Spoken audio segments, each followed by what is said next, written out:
Shadows of Shibuya, Letters from Home, Part 5. Shadows of Shibuya, Letters from Home, Part 5, May 9th, 1945. From the 500th Bomb Group Operations Journal.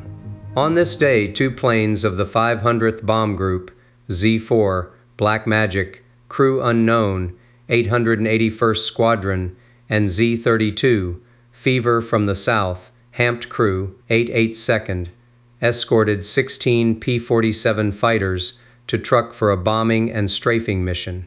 The B-29s took off at 0831 and returned safely at 1509. From the 500th Bomb Group Operations Journal, Local Formation Training Mission 2, take off at 0900, land at 1200. From the 883rd Bomb Squadron, War Diary, prepared briefing for Mission 55, started rearranging briefing room maps, photos, etc. From the Joseph Altott 881st Diary, May 9, 1945, went up to the line to clean our guns and put them back into the ship for the mission tonight. Lieutenant Thomas's crew will be flying our ship Z-19, SNAP Fort. Colonel Doherty came by and gave us a little speech, saying that we have broken several records for AB-29 bomb group. We have 5,250 flying hours. We have dropped 1,921 tons of bombs, and we have flown over 300 missions. That's going strong. May 10th, 1945. Mr. Robert Castle kept a personal notebook while he was serving America as a B-29 crew member stationed on Saipan. In his note from the May 10th mission, his 20th mission out of the 35, required, "Things have changed. We are now dropping bombs loaded with propaganda leaflets." The target is Kobe. Our fly time, 16 hours 30 minutes. The aircraft is B-29A Square 51. We took off 2300 for a combination weather strike mission and propaganda mission to Kobe area. We had 40 propaganda bombs with various types of leaflets. We had some trouble with the number 4 engine all the way, but nothing serious developed. We hit the target about 0600 May 11 and had no flak or fighters. We returned by way of Guam, which made it a long trip. Sergeant Leonard James McNeill is being held as a special prisoner at Tokyo Military Prison, Tokyo, Japan. I can only imagine the fear the Japanese people must have been experiencing by this point. South of Tokyo, Okinawa is falling as America regains the islands. I would think the anxiety and anger towards Americans would have been getting stronger daily for the average Japanese person. The American B-29 airmen are subjected to terrible treatment from jailers. On this date, the 73rd Bomb Wing struck at the naval station in Tokuyama. The 497th and 498th groups targeted the fueling station, while the 499th and 500th groups hit the coal yard briquette plant. The 500th group scheduled 33 aircraft plus a Super Dumbo. One plane, Z-55, Janice Ryan crew failed to take off due to excessive mag drop on 2 engines, so 33 total were airborne. From the 881st Bomb Squadron War Diary, May 10th, Lieutenant Booz and his crew left to attend lead crew school at Muroc, California. Around this same time, Captain Joseph Savage Jr., formerly AC of Crew Number 224, then 882nd Squadron Operations Officer, was also sent back to the States to train lead crews. He would be replaced as Squadron Operations Officer by Captain Austin LaMarche, who had replaced Savage as Aircraft Commander for Crew Number 224. Guess you could say that Crew Number 224 had a talent for training operations officers. The OSS became the CIA during this period. The following are communications between Japanese sources on ending the war with conditions. May 11, 1945, Sergeant Leonard James McNeill, B., 29 tail gunner, did not know the United States and Japan had begun talks about ending the war before Leonard arrived on Saipan Island in February 1945. On this date, May 11, 1945, the United States continued dialogue. The end of the war was coming. Leonard and about 60 other B-29 airmen are being held as special prisoners in the Tokyo military prison, Tokyo, Japan. Memorandum for the President. The following information, transmitted by the OSS representative in Bern, originates with a German source, an authority on the Far East who is considered anti-Nazi but pro-Japanese. The source on May 11th talked with Shinichi Keese, the Japanese minister to Switzerland. He reports that Case expressed a wish to help arrange for a cessation of hostilities between the Japanese and the Allies. Keyes reportedly considers direct talks with the Americans and the British preferable to negotiations through the USSR because the latter eventually would increase Soviet prestige so much that the whole Far East would become communist. Keyes allegedly believes that one of the few provisions the Japanese would insist upon would be the retention of the emperor as the only safeguard against Japan's conversion to communism. Keyes feels that Undersecretary of State Grew, whom he considers the best U.S. authority on Japan, shares this opinion. Should we pursue this? May 12, 1945, Sergeant Leonard James McNeill has been held as a special prisoner by the Japanese for 40 days. Leonard, along with several other B-29 airmen, are at Tokyo Military Prison, Tokyo, Japan. Kanbei Hatsuaki, one of the jailers, gave testimony of the Americans arriving the prison. Hatsuaki said they had been handcuffed and blinded until they entered the 4th detention place, blinded on arrival, and put into a very small cell with 3 or 4 other men.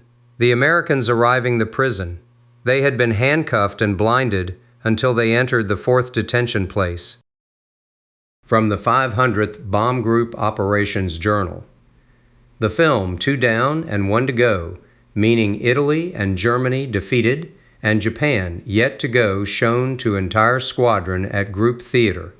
From the Joseph Altote 881st Diary, May 12, 1945. Finished fixing the flak equipment, protective curtains around my right gun position.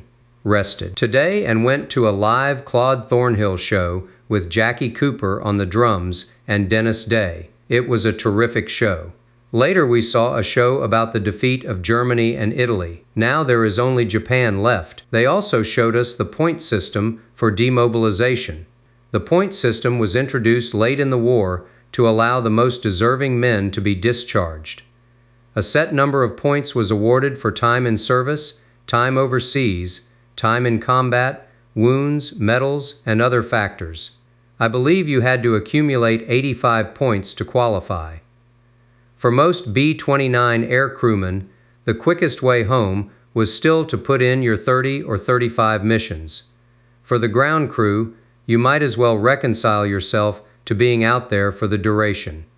May 13, 1945. Sergeant Leonard James McNeill, missing in action. Since April 2, 1945, is being held as a special prisoner along with several other B-29 airmen. They are at Tokyo Military Prison, Tokyo, Japan, cell block number 4. Day number 42 as a prisoner. Mother's Day in America while negotiations for ending the Pacific War continue. The reality of the end, Japan will need resources. Memorandum for the President. The following information, transmitted by the OSS representative in Bern on June 2, 1945, is a sequel to memorandum dated May 12, 1945, concerning an alleged Japanese peace feeler. The source of the information is the same German authority on the Far East, who is considered anti-Nazi but pro-Japanese.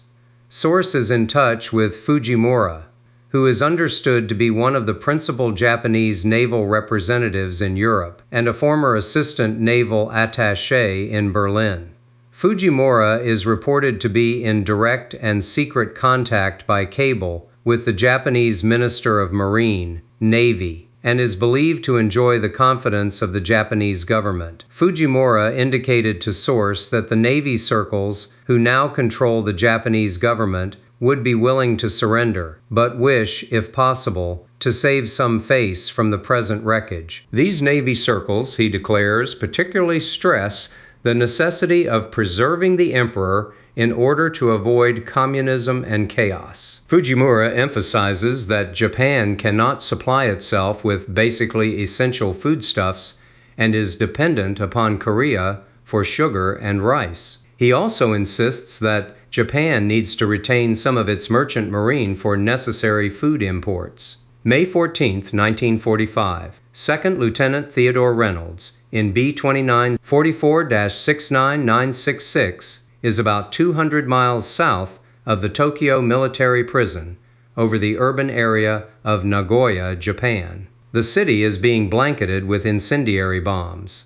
This mission is another of the devastating attacks that is crippling Japan's ability to continue with the war. Approximately 60 B-29 airmen are being held in cell block number 4, Tokyo Military Prison, Tokyo, Japan. An account of incident from PFC James Buckland of the 770th Bombardment Squadron. As we were approaching the IPR, the formation was attacked by a Japanese fighter.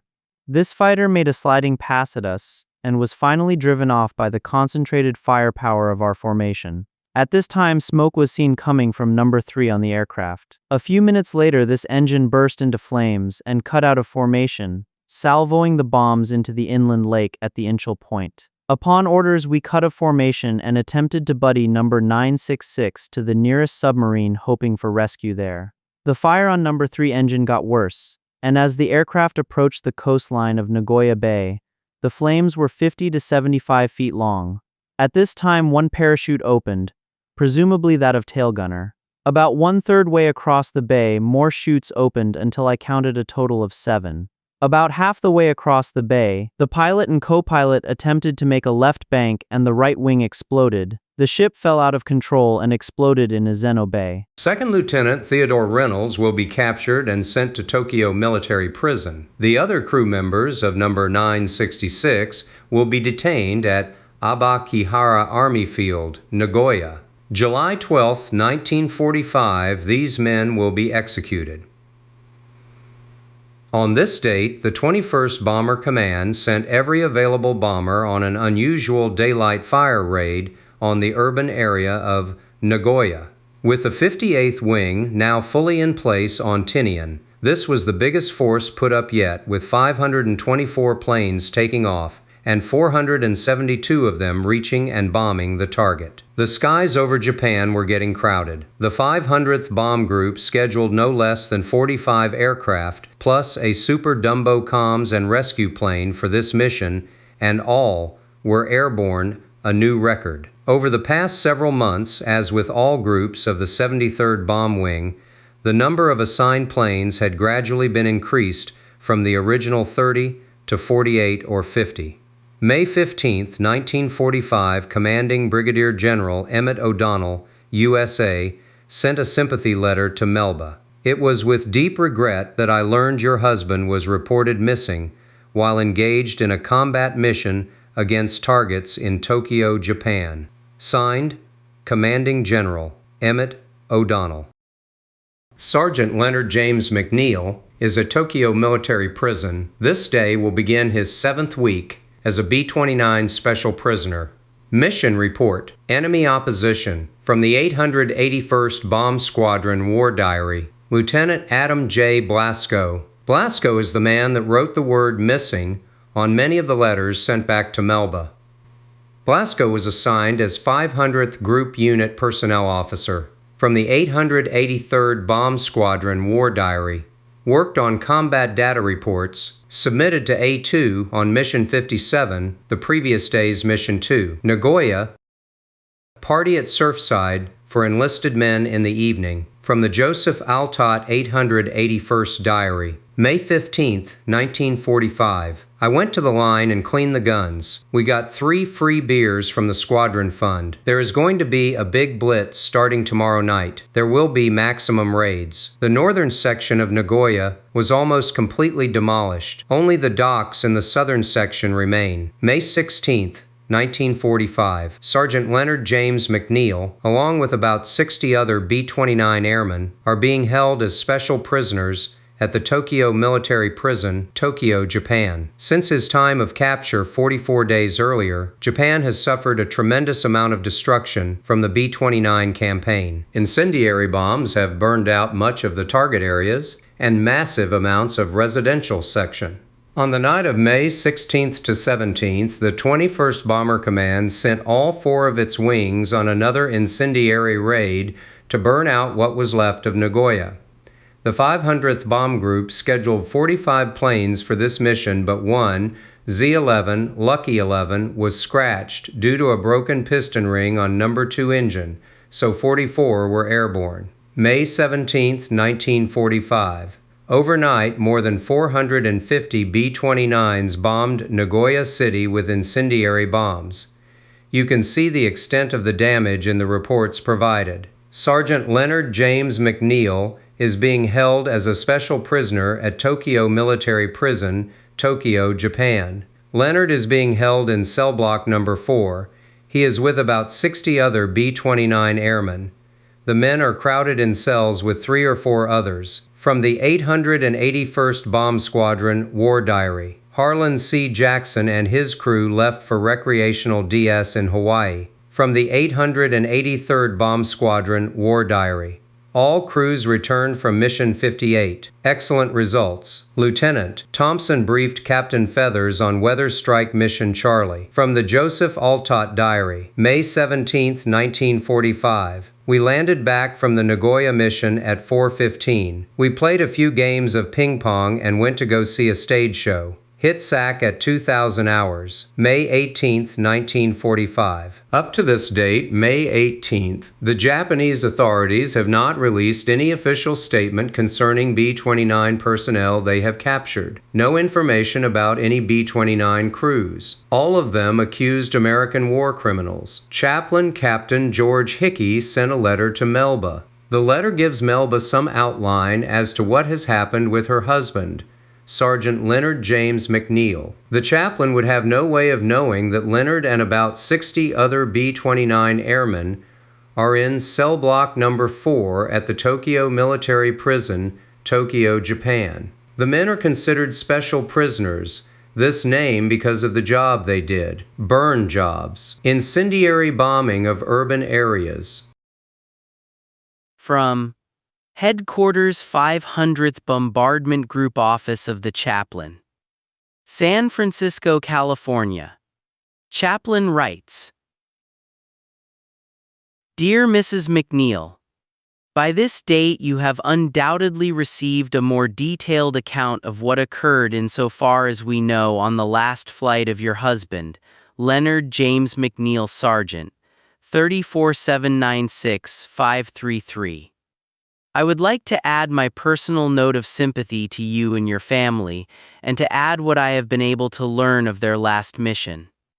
The B-29 airplane Z-11, in which your husband was flying, took off from our base as part of a force of planes scheduled to bomb Tokyo, Japan. Theater off was scheduled at night so that the force would strike the Japanese capital in the dark, early hours of morning, and the planes would return to their base and land by daylight.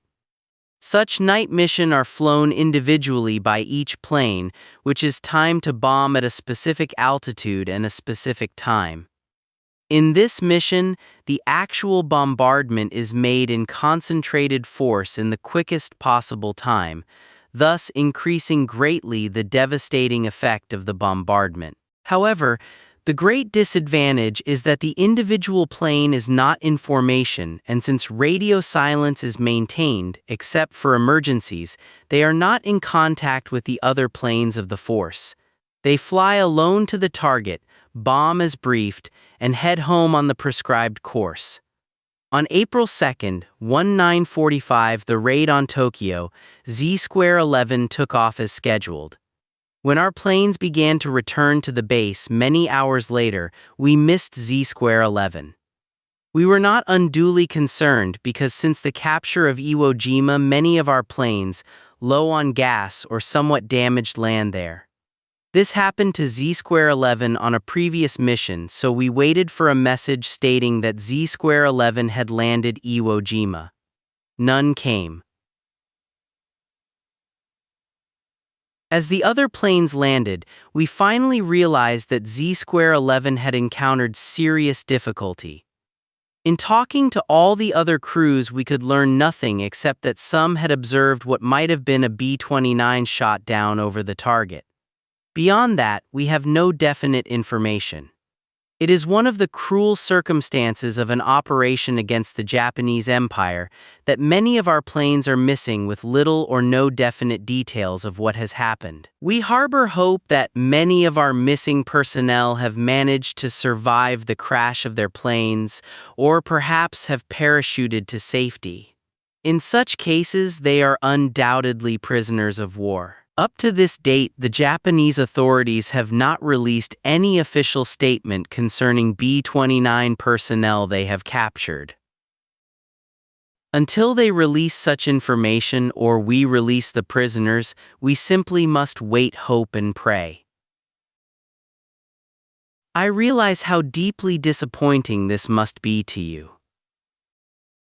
Yet, in all truthfulness, there is nothing else to say.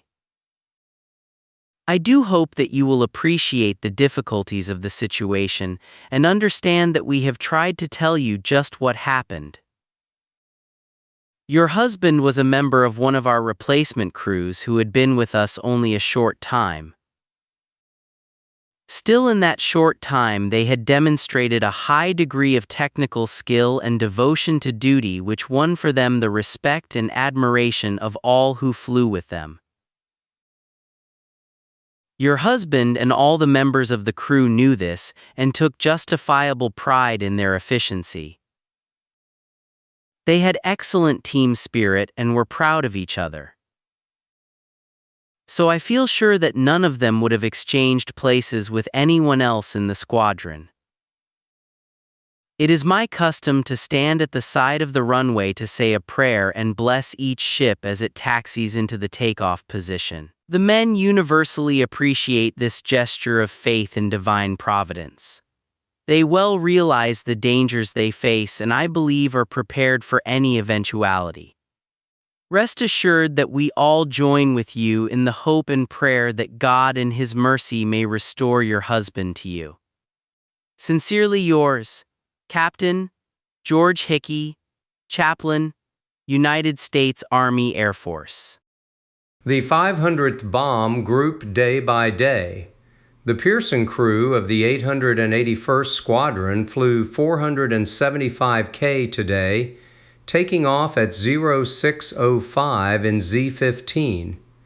The K indicated a straight route from the Marianas to the East China Sea between Kyushu and Okinawa and back. This was actually a pure weather mission, with no bombs carried. Everything appears to have gone routinely. As usual on WSMs, Shori flew back to Guam to deliver the data, then on home to Saipan, arriving at 2250.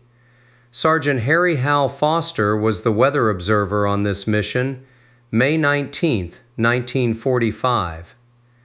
The incendiary bombing tactic has become increasingly lethal.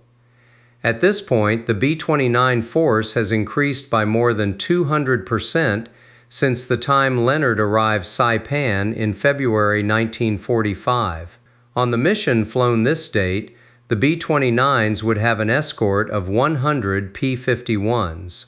Tokyo Military Prison is within view and sound of the B-29 flight plan. Sergeant Leonard James McNeill and the men with him at the Tokyo Military Prison have some kind of hopeful reaction to the sound of these aircraft flying directly over the prison they are being held in. Notes from Mr. Robert Castle. The target this time Tokyo. Our flight time 16 hours 15 minutes. The aircraft again is the A-51. We took off at 0410 for Tokyo. Hit very bad weather 10 miles out and the formation split up. Finally broke through at 21,000, and then due to 1010 undercast, we bombed Hamamatsu by radar. No trouble and very easy mission except for sweating the weather. Another one done.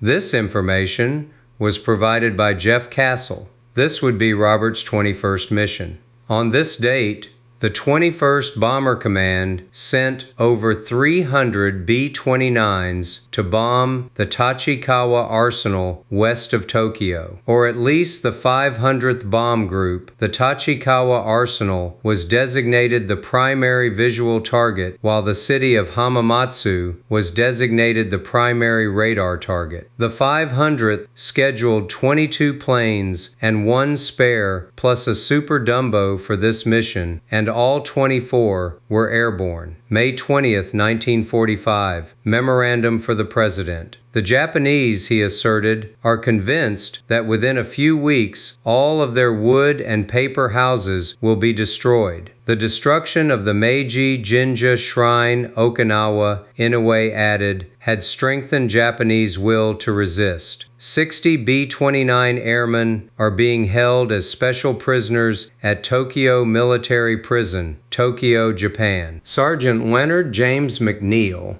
and the rest of the men being held in cell block number 4 probably had no idea that the work they had done over the month of March and April was so significant that the Japanese leaders were giving up. The fire blitz on Japan has produced the desired effect. Memorandum for the President. On May 19th, the OSS representative reported that Inoue again had repeated to source his desire to talk with an American representative. On this occasion, Inoue declared that actual peace terms were unimportant so long as the term unconditional surrender was not employed. The Japanese, he asserted, are convinced that within a few weeks all of their wood and paper houses will be destroyed. Inoue insisted, however, that such destruction would not lead to unconditional surrender and that the war would still be prosecuted in China. The destruction of the Meiji Jinja Shrine, Inoue added, had strengthened Japanese will to resist. The information contained in the above messages was given the United States ambassador by the OSS representative. The OSS representative on May 23rd reported that the United States ambassador, after consultation with the British and Chinese, instructed that Inoue be told he must show proof that he is authorized to speak for the Japanese government and that he is prepared to discuss unconditional surrender, the only basis acceptable to the United States. 2 of our planes raided Japan mainland on a weather strike. Both returned no damage. The Haas crew of the 882nd Squadron was scheduled for a weather strike mission tonight and spent much of the day preparing for it. From the 803rd Bomb Squadron, War Diary, meeting at 1300 with Captain Hudgens, Mystics, gave instructions to 14 crew members until 1630. Captain McClanahan returned from WSM, received radio back from Special Services. Robert Sherman of the McClanahan crew, No. 353, 803rd Squadron, briefly describes their WSM in his diary.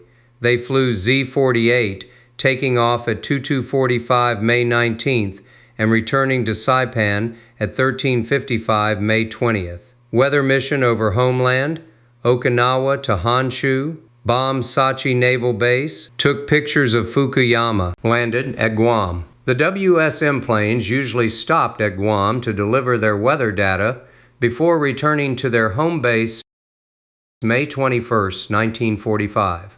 Sergeant Leonard James McNeill and more than 60 B-29 airmen have been incarcerated in cell block number 4, Tokyo Military Prison, Tokyo, Japan. The Americans were oblivious to the surroundings of cell block number 4. A wooden fence that blocked the Americans from the view of the other prisoners surrounded cell block number 4. After being blinded and then taken into the cell area, the blinds would be taken off the eyes. The 500th Bomb Group, day by day.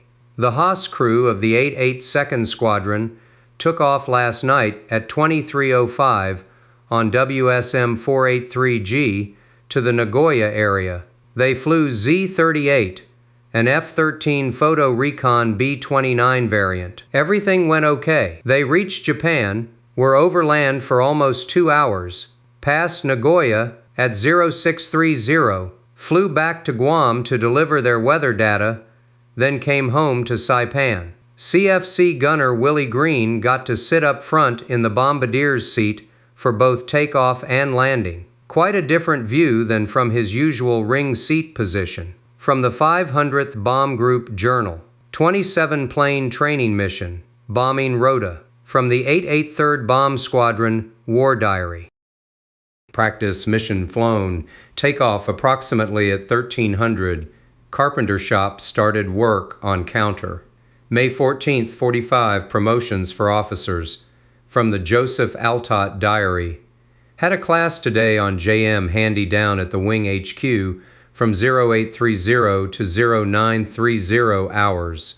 Had chow and then flew a training mission at 1300 hours. After flying for 2 hours, the number 3 engine sprung a bad oil leak, so we returned to base. The plane had to have an engine changed. Had guard duty on the number 8 plane Z8, the Duke of Albuquerque.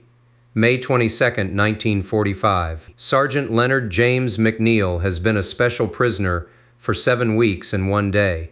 After his capture on April 2, 1945, he was moved to Tokyo Military Prison, Tokyo, Japan.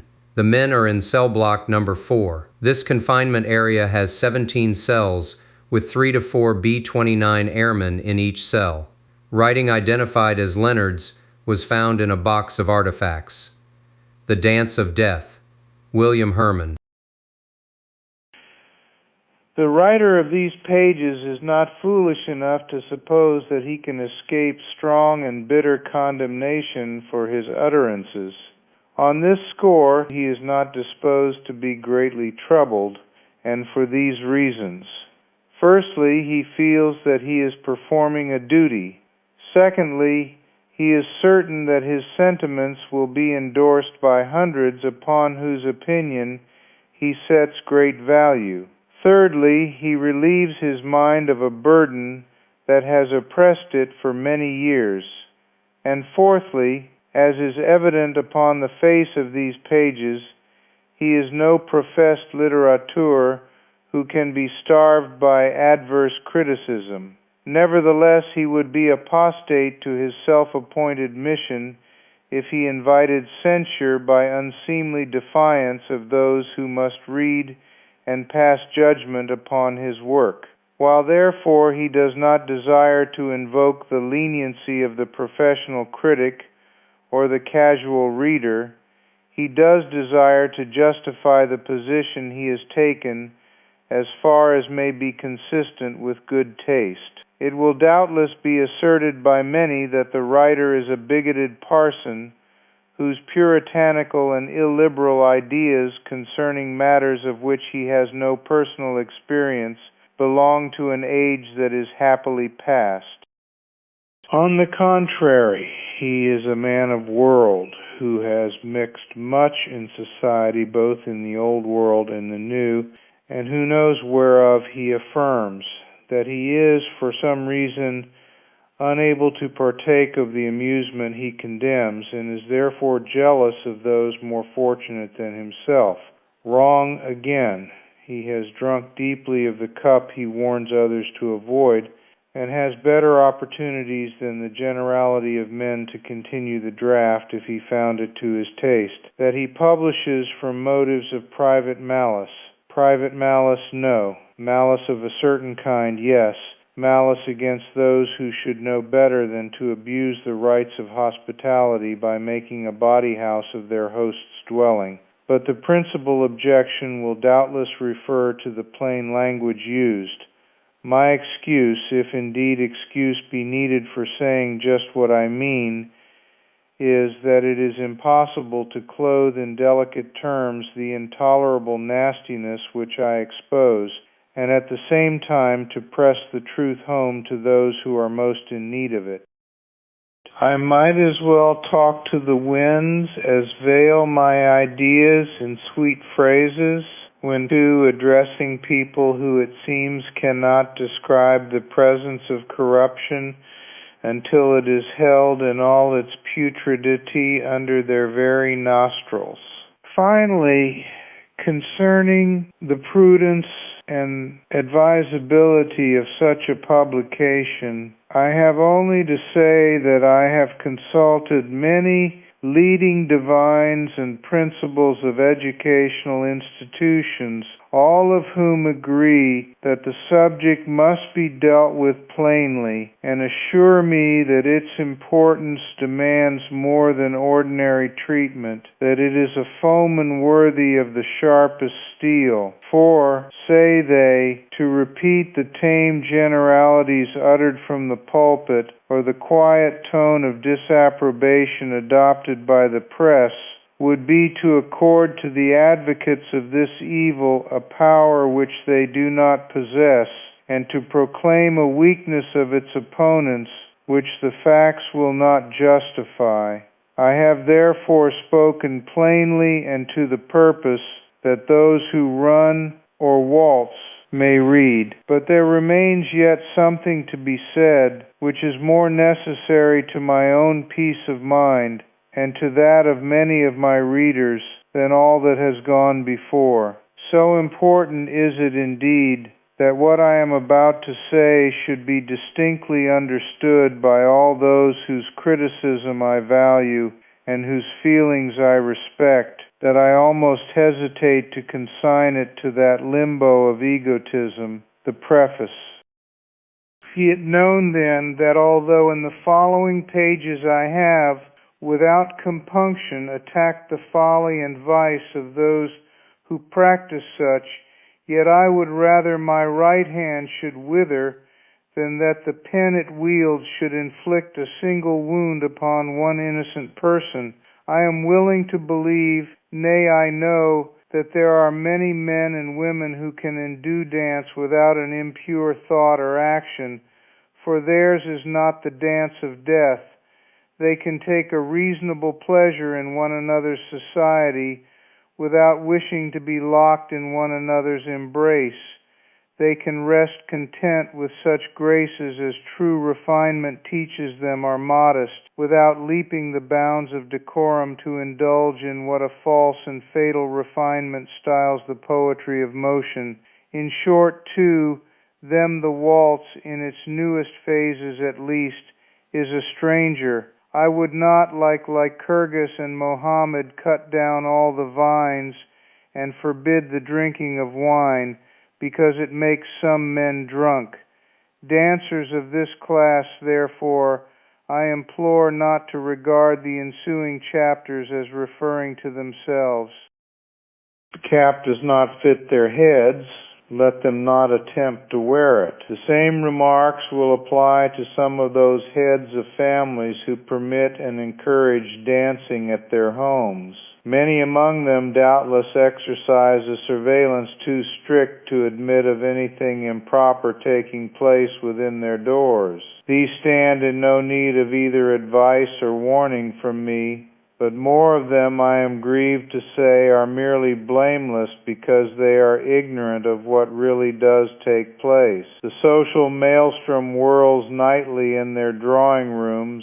With their wealth, hospitality, and countenance, they unconsciously, but nonetheless surely lure the fairest ships of life into its mad waters. Let these also then not be offended that in this book I raise a beacon over the dark vortex, within whose treacherous embrace so many sweet young souls have been whirled to perdition. In the Tokyo military prison, the airman in cell block number 4 would have no idea that the OSS was steadily communicating with the Japanese for an end to the war. Memorandum for the President: the following information, transmitted by the OSS representative in Bern, is a sequel to memoranda dated May 12, 1945, concerning peace feelers emanating reportedly from the Japanese legation in Bern. The source of the information is the same German authority referred to in previous memoranda, a description of whom is appended below. According to source, Fujimura insists that the Japanese, before surrendering would require assurances that the emperor would be retained. Fujimura has read accounts in the burn press of Mr. Allen Dulles' part in arranging for the German capitulation in North Italy. Fujimura is obviously interested in knowing what terms, short of unconditional surrender, might have been granted these Germans. The source is a German national who was taken prisoner by the Japanese. Upon his release, he remained in Japan and established important commercial relations there. He placed Japanese purchases in Germany, made a substantial fortune, and gained the confidence of high Japanese circles, particularly in the Navy. Some years ago, he returned to Europe and, as he was persona non grata with the Hitler government, took up residence in Zurich. He maintained contacts, however, with Japanese circles in Berlin, particularly with Admiral Nomura, the Japanese naval attaché. He is understood to have advised the Japanese 2 years ago that Germany would be decisively defeated, while Ambassador Oshima at that time officially predicted a German victory in Wiesbaden. May 23, 1945, Tactical Mission Number 181. More than 500 B-29 superfortresses are scheduled for this incendiary assault on the southern urban area of Tokyo. The mission will pass directly over Leonard and the other B-29 airmen that are being held as special prisoners in Tokyo Military Prison, Tokyo, Japan. Melba, who was living in Orlando, Florida, with 3 children, was experiencing a turbulent adjustment to the news of Leonard being listed as missing. From the 881st Bomb Squadron War Diary, May 23rd, Sergeant Richard M. Landsman and Private Jack LaChapelle returned from recreational DS in the U.S. From the 883rd Bomb Squadron War Diary. From the Joseph Altott Diary, May 23, 1945, we are flying plane Z-16. Our ship wasn't ready until the last minute, and a crew from the 882nd Squadron flew it. The Althoff crew usually flew Z-19, Sna Payfort. Records unfortunately do not show which 882nd crew flew Z-19 this night. There was a briefing at 1530 hours. We ate at 1700 hours. Loaded guns and equipment and took off at 2100 hours. The weather was clear with a bright moon. Our bomb load was 40, incendiaries each 425 pounds. On the night of 23-24 May the 21st, Bomber Command launched a maximum force from all of its wings, 558 B-29s, of which 520 reached and bombed the target to lay waste the southern part of Tokyo in an incendiary attack. This was the greatest number of B-29s to bomb a single target during the war. For its part, the 500th Bomb Group scheduled 42 planes, including a Super Dumbo comms and rescue plane, and all made it airborne. Notes from Mr. Robert Castle. The target, Tokyo. Our fly time 13 hours and 30 minutes. Dreamboat a square 51. We took off at 21:30 for the start of another blitz on Japan. Target was Tokyo, and our point was just east of the red light district. Hit target at 0430. Good fires were going, and the smoke was about 18,000 feet. We went in at 11 o'clock, no flak. Fighters or lights hit us, but some were attacked. In fact, 14 planes were lost from bomb command. In addition to total devastation of the target area, which is very close to the Tokyo Military Prison where the American airmen are held, it seems several of the Tokyo Military Prison jailers have lost homes and family members have been killed as a result of the May 23rd raid. Jailers are extremely agitated with Americans as the city of Tokyo reaps the conflagrations of a determined ego-driven, slack-jawed, pipe-sucking general. May 24, 1945. Tokyo was burning so brightly that Cliff Smith, flight engineer in the Bricker crew flying the Super Dumbo at quite some distance from the city, could read his instrument panel from the light.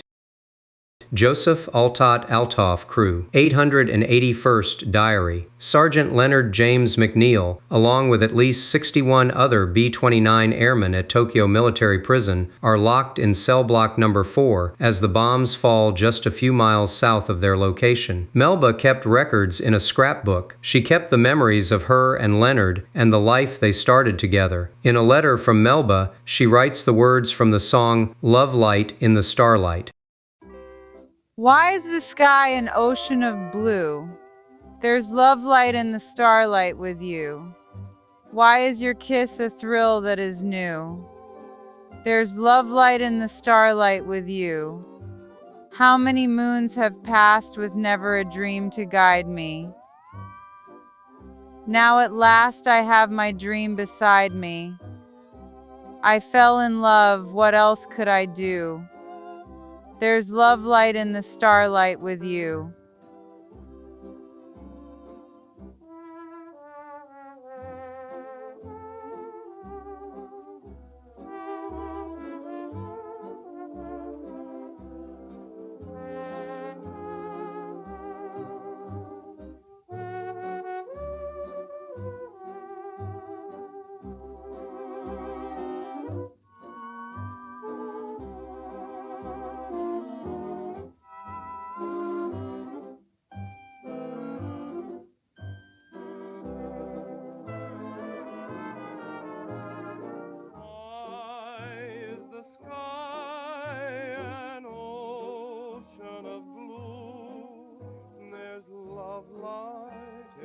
Starlight with you.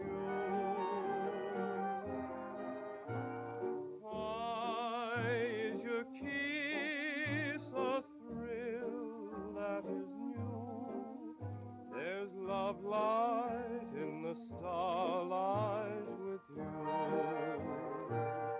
How many moons have passed with never a dream to guide me? Now at last I have my dream beside me. I fell in love, oh what else could I do? There's love light in the starlight with you.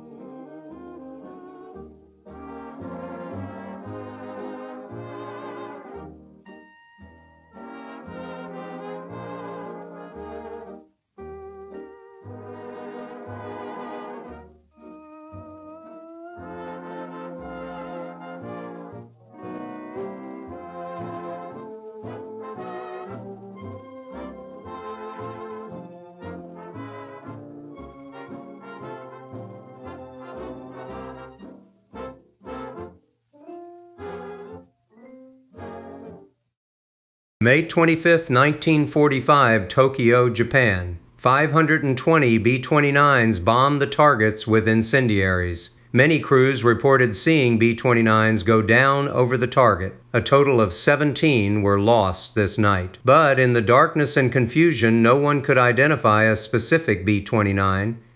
It was only when a plane failed to return to base that it was known to have been lost. In the 500th Bomb Group Z-7, Thomas crew and Z-30, Hughes crew, failed to return. Only after the war, when it was discovered that one man from each crew had survived as a POW, could details of their loss be pieced together. Mr. Robert Castle was on Saipan Island from November 1944 and has flown more than 20 missions, all with varying success and complications. The following is his account of this May 25th mission. May 25, 1945, notes from Mr. Robert Castle. The target this time again Tokyo. Our fly time 12 hours and 25 minutes. We are in the B-29 a square 51. Another fire blitz on Tokyo. Took off at 1800 and hit target at 0059 hours. Really a fast trip up. We were hit by searchlights, but the ACAC wasn't on us. Some planes were really catching hell from fighters and ground installations.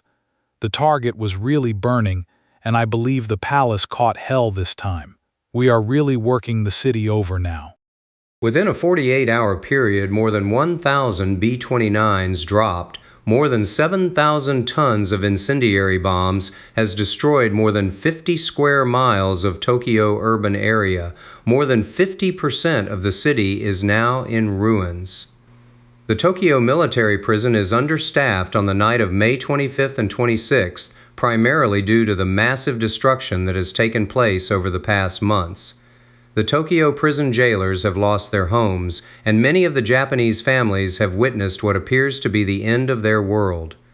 Sergeant Leonard James McNeill is held as a special prisoner along with the following list of B-29 airmen: Douglas Bannon, Noel Beck, Justice Butala, Alpheus Carl, Ralph Chappell, Lawrence Duffy, Herbert Edmond, Irvin Ellingson, David Gerhardt, Gerald Giddings, Harvey M. Glick, Walter Grubb, Elmer Hahn, Ray Harry, Alan Hill, Glenn Hodak, Eugene Homyak, John Hosty, Frederick Hulse, John Jennings, Chester Johnson, Thomas Klingensmith, Andrew Litz, Edwin Lund, Donald McNiven, Clifford Manning, Otto Merrick, Harry McMillan, Alfred McNamara, John Meager, Alan Morsch, William Muhlenberg, Darwin Muller, Maurice Myers, Robert Need, Harold Nelson, Kenneth Pedersen, James Pettit, Thaddeus Pasternak, David Powell, John Price,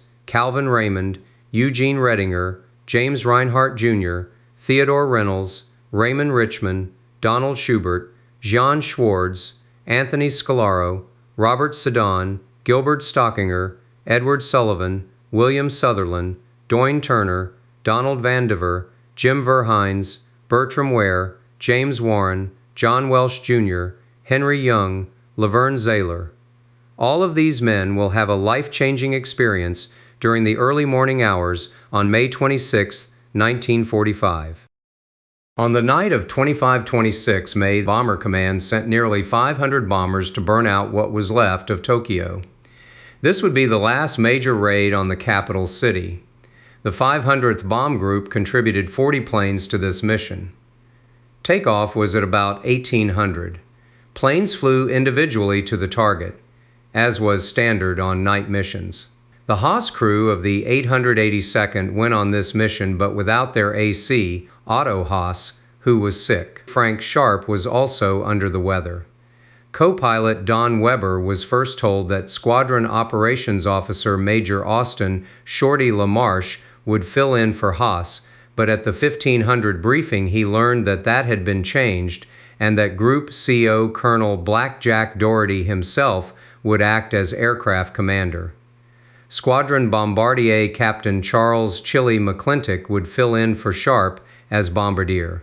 Also, a Major Martins, probably from Wing, would come along as an observer. There would be a lot of brass up front in Z-28 tonight. When Z-28 took off from the cliff at the east end of the runway, Doherty put her into the usual dive toward the water to pick up speed, but he brought the big plane down closer to the waves than the crew were accustomed to. Weber somewhat understatedly wrote in his diary later that Blackjack really put her down on the water. The reactions of McClintock, sitting up front in the bombardier's seat, and Willie Green in the top blister, were stronger. The episode remained vivid in Green's memory many years later. Haas always got us off and up before we reached the cliff. But on this mission Green's caps, Hotshot Doherty, dropped us down so low, all four props were picking up ocean spray and throwing it back over the wings. Scary. Years later, when they discussed this incident at a reunion, McClintock confessed to Green that he was so scared he couldn't say anything, but he looked back at the colonel and he was laughing and said he needed to pick up some speed before he started to climb. Green continued, all of us agreed that Doherty was trying to kill us just like LeMay. But Doherty gradually brought the plane up and they settled onto their course toward Japan. According to Weber, they flew at about 2,500 to Japan before climbing to their briefed altitude of 10,400 feet. The 500th planes passed Mount Fuji and began arriving over the target area after midnight. Joseph Altott, right gunner on Z-19, Althoff crew, noted that it was a clear night with a full moon. Z-19 reached the target area at 0030 and dropped her bombs at 0045. Altott observed that large fires were already burning. Green in Z-28 thought it was the largest fire he'd seen yet. Weber in the same plane noted in particular a well-concentrated fire near the Emperor's Palace. The group dropped a total of 1,587 XE-46 incendiaries and 8 XM-46 photo flash bombs from about 10,500 feet. Later bomb damage assessment established that the two missions of 23-24 and 25-26 May burned out 18.2 square miles of Tokyo. Hal Towner, bombardier on Z-23 Hayes crew, thought that the clear skies only intensified the opposition over the target and made the mission a little bit rougher. Ed Betts, probably flying again as co-pilot on Z-34 Farrell crew, also opined that the opposition was stronger, although they came through again without a scratch. Altott reported plenty of flak and about 200 searchlights. Overall, flak was rated moderate to heavy, and fighters were also active over the target. 500th Planes reported 8 fighter attacks, which damaged 5 B-29s, but none severely. A new wrinkle on this mission was the extensive use of Baka suicide bombs, manned rockets dropped by mother aircraft. The Althoff crew saw about 15 of them and claimed 2 of them destroyed.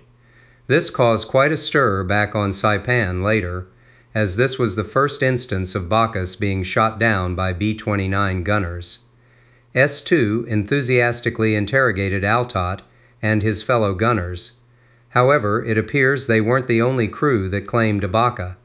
In his diary entry for this mission, Bob Sherman, right gunner on Z-48, McClanahan crew, wrote, "Haut got a Baka Sikh bomb." Sergeant Paul Haut was tail gunner on the Gregg crew, which flew Z-56 on this mission. The B-29 stream exited the target area to the east via Choshi Point and then turned south for home. A total of 26 B-29s were lost this night, the most downed on any mission over Japan.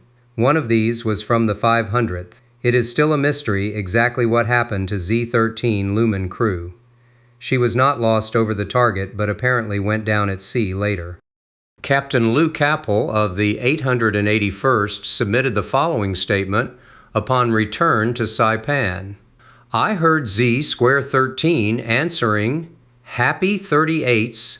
Happy 38 was the radio call sign of A-38 of the 497th Group call for help about 25 minutes off of the Jap mainland. The transmission was partly garbled. I then called Z-13 and asked whether he was in trouble. He answered that he was okay and was going to try and find Happy 38 to buddy him home. I maintained watch on A channel and heard Z-13 asking Happy 38 to fire some flares in seeking his position." Gunner Altott of the Althoff crew recorded a similar story. "Major Lumen's ship ditched and is very mysterious. No one heard anything else from them. At 20 minutes after landsend, he reported that all engines were okay and that he had plenty of gas. However, the 500th Bomb Group Operations Journal reported Major Lumen Z-13 is missing. Right wing was observed to be afire before AC crashed into the sea. Sometimes Japanese fighters pursued B-29s far out to sea. The Bricker crew in Z-45,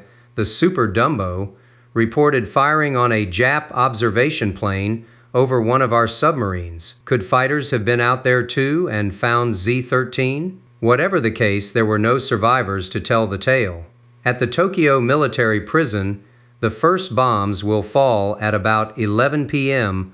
on May 25th. On May 26th at about midnight, the first of several direct hits are made on Workshop Number 3 within the Tokyo prison compound. B-29 aircraft will be downed. Bomber Command will loose 252 airmen tonight, plus the men in the prison. The 500th Bomb Group on the night of 25-26, May the 21st Bomber Command, sent nearly 500 bombers to burn out what was left of Tokyo. This would be the last raid on the capital city. The 500th Bomb Group contributed 40 planes to this mission. This is the end of Shadows of Shibuya, Letters from Home, Part 5. Shadows of Shibuya, Letters from Home will be continued in Shadows of Shibuya, Letters from Home, Part 6.